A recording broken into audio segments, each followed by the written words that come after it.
So, yeah. Yeah, and I think, and where someone might push back on that, specifically in the secular left, they would push back on the idea of that being the case out of, I think, probably a very compassionate heart. Yeah. Right? In the sense that they're driven by the desire to do well for others.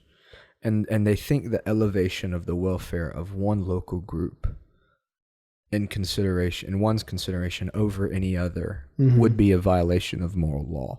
Yeah. And I think where we would disagree with that is that, and this is the vision of the kingdom, right? This is the vision of the kingdom of God, is that you can both seek and support the welfare of your local people and also seek and protect the welfare of the foreigner.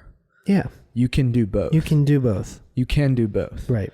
And it is honestly in your best interest to care for the well-being of the foreigner. Yeah. Right? Because now you will increase in their favor. Right. Right. And this is also why nationalism has such a negative connotation, is because it doesn't carry with it that general will of good to your neighbor. Right. And and again, I don't like the term Christian nationalist. Right. But also that's why the very term was invented, was to attach the idea of Christian national life, shall we say, to an idea of domination. Yes, exactly. And then we're actually about to get into that. That is something that is massively espoused by people who don't like the idea of Christians being involved in public life. And I think the problem is nationalism, when you tie it to Christian, it's an oxymoron.